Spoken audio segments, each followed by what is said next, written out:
Hey guys, it's Rob here from GoSkate.com. I got a phenomenal video for you right now. And what I've done for you is I've picked out 6 bad habits and techniques that I've seen in kids on YouTube and what they're doing wrong. And I'm going to go through each of these videos and show you what exactly they're doing wrong and how you can prevent doing these same mistakes. These are very common mistakes. I see these in a lot of my students. And it's going to help you a lot if you can recognize what are the bad habits, what are the things that are not causing you to get enough height on your Ollie, to get enough power, to feel comfortable and confident with the Ollie. So let's start off with this video right here from Sean. Okay, so I'm going to show you here a video that is very super common that I see with individuals all of the time.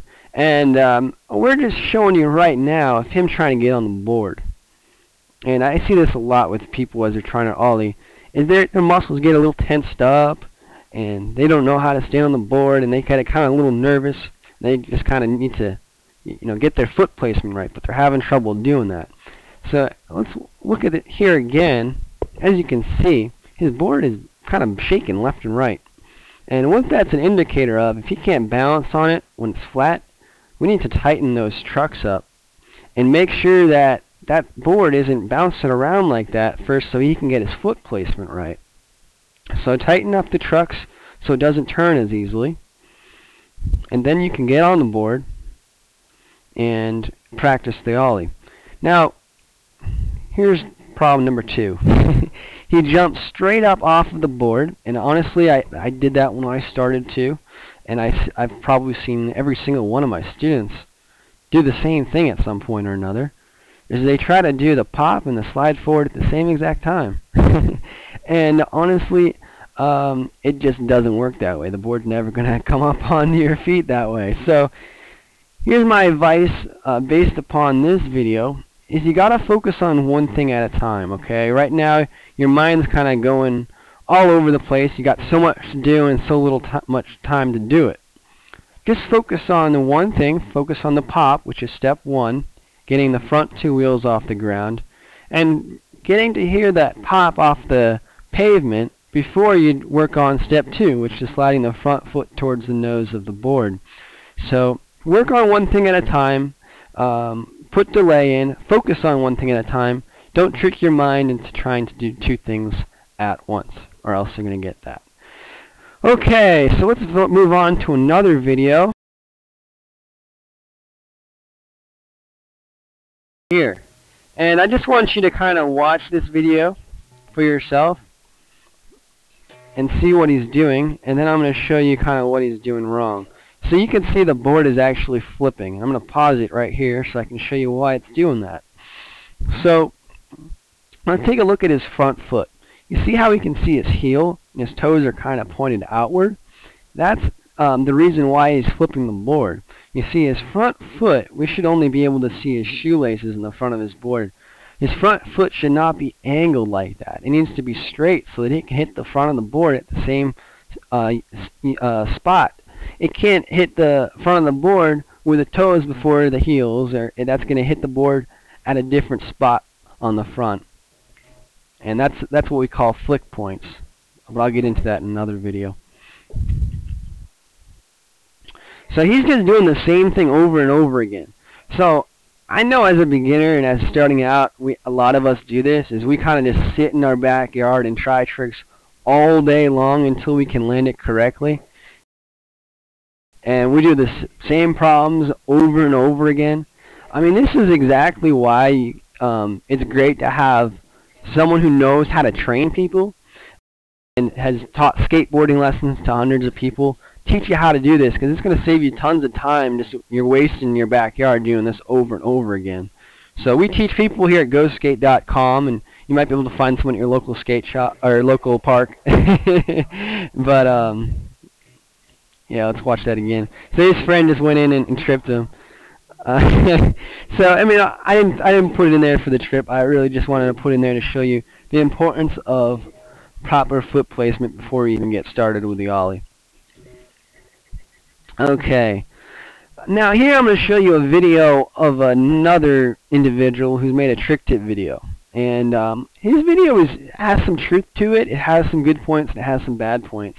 It just goes to show you that you can't trust every video you have on YouTube here. There's two sets of skills, being able to skateboard and being able to explain it properly. Not everyone can explain it properly.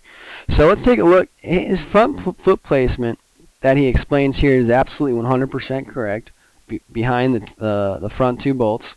But his back foot placement, let's pause it, has some issues. His back foot is angled with his toes facing outward. His toes should be facing forward, straight forward, in the direction that his wheels are facing. And he angles it even more. He's right here, though. He should leave a little bit of space between the front of your toes and the front of your board. So he shows you step 1, which I showed you as well. But his front foot slide is a little bit angled, which is incorrect. His front foot needs to be straight. So let's see his Ollie in action. Okay, bingo, pause. Alright, as you see here, he's got a good 3 inches his back foot off of the skateboard. That is indicated that there's a problem. Okay, so let's take a look at what his problem is.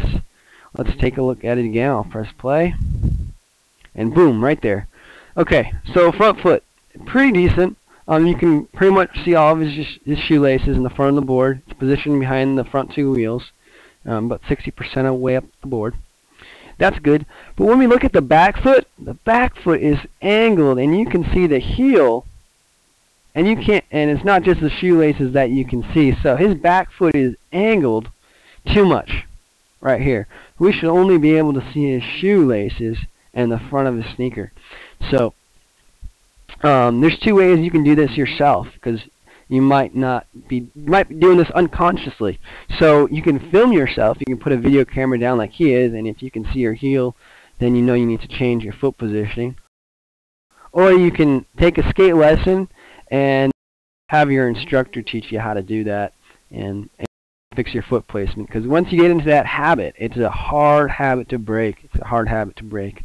So that's what he's doing wrong there. I got just a couple more videos here for you. Actually, this is going to be the last one, and this is a pretty good Ollie. This is an intermediate Ollie, and there's really not a whole lot wrong with it.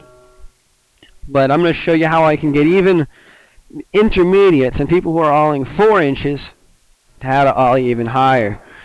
So let's take a look at that Ollie here. And unfortunately, I can't put it in slow motion, so we're just going to watch it in repeat. Just notice the front of the board.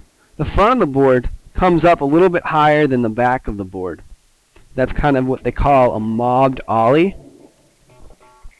So the pop is what controls the front of the board. It controls how high the front of the board goes. The slide of the front foot forward controls how high the back of the foot goes. So what that tells you is that there's imbalance. The pop is stronger than the slide of the front foot forward. So the best way to help his Ollie in this case is going to be to add more power into the slide of the front foot forward.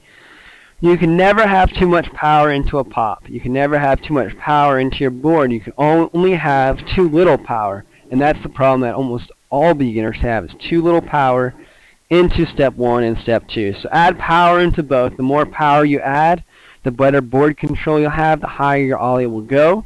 And when you combine that with proper foot placement, as I've shown you in the past few videos, you're going to be just killing it. Doing 4, 5, 6 inch high Ollies. Next thing you know, you'll be up and grinding ledges and doing tricks you never thought you'd ever be able to do. So this is Rob from GoSkate.com. I'm signing off right now, and I'll see you on the next video here from GoSkate.com. I'll talk to you guys later.